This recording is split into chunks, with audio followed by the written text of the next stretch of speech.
She was one of their own, a Navy sailor shot execution style. Petty Officer Leanne Brown and her friend Michael Payton were both found beaten and dumped in the woods just off a rural road in Prince George's County, Maryland. But why?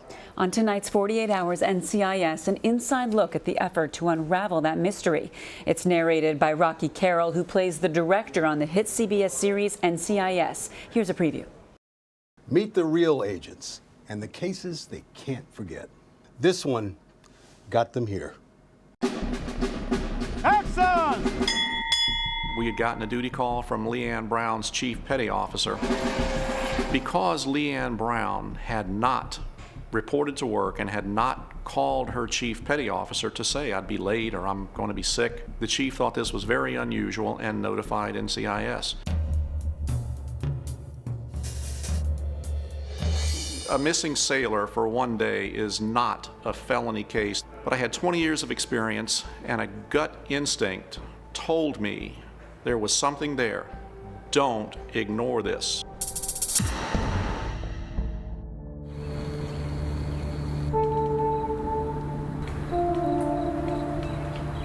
This case initiated in June of 2001.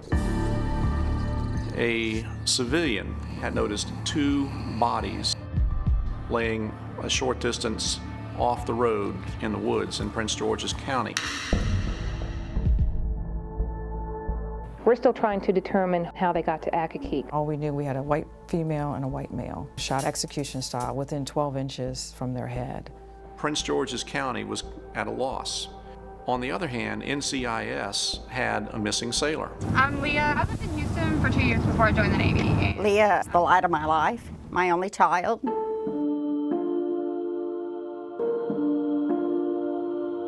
We would IM every morning, say hello. This particular Monday morning, I IM'd her and she never got back with me, and I waited a little while, and then I finally called her captain, and they told me that they felt she was missing.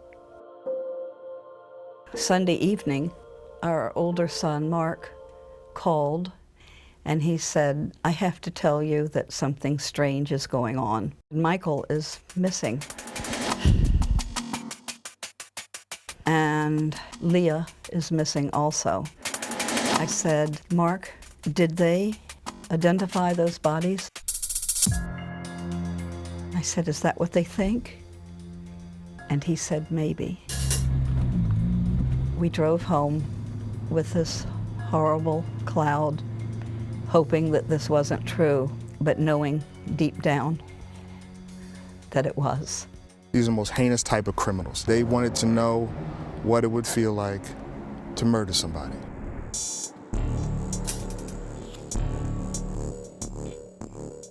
They told me that she was one of their own, that they would find them and make them pay for what they had done to my daughter. 48 Hours producer Paul LaRosa is here to talk more about this report. Let's go through the timeline a little bit, Paul. Sure. When they found out they were missing to when they found the bodies, what was the difference there in the time? Well, this couple, they weren't boyfriend and girlfriend, they were just friends, but they went out on Saturday night and they were driving home early Sunday morning. That's when the nightmare began. And so they were killed early Sunday morning.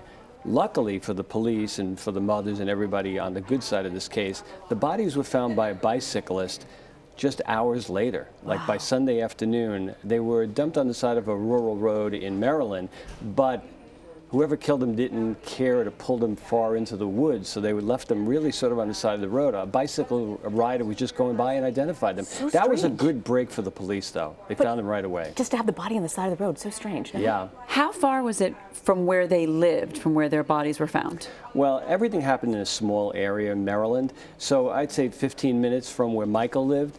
Leah was in the barracks at the Washington Navy Yard, so she was a little bit away, 25 minutes or 30 minutes, but it all happened in a very compressed area. How was this case? I mean, there's so many murders that come across the agent's desk. Why was this one different?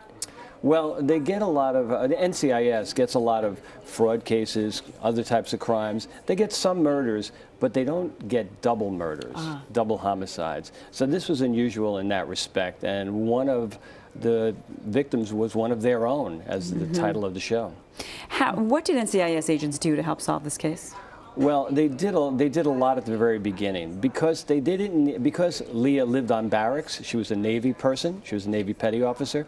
They were able to just go into her room. They didn't need a subpoena. They just could get into her room. They could go look at a computer or search in her room. They didn't need any of the normal materials, and they knew she was missing right away. Monday morning, when she didn't show up for work, her captain knew something was wrong right away and called NCIS. The bodies actually had been found on Sunday, but they had no identification on them, so the police in Prince George's County didn't know who those bodies were. Little by little, they put 2 and 2 together and realized who they were. You look at her image, so young, so beautiful, she seemed like such a lovely officer. What would you say about the emotional toll that it must take on her family?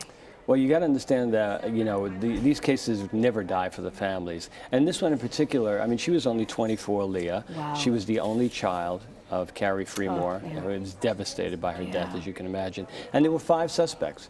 So imagine how often you have to go to trial for one suspect. These 2 mothers and their families had to go for 5 suspects over and over. Hearings, trials, plea bargains, appeals, sentencing hearings. It's a nightmare that kind of never ends, even to this day, and they're very brave women. They really are. Wow, well, it's a fascinating 48 hours looking at NCIS cases. Paul LaRosa, thank you for joining us, Paul. Thanks so much. And a quick reminder, you can watch the full episode of 48 Hours NCIS tonight at 10 p.m. Eastern, only on CBS.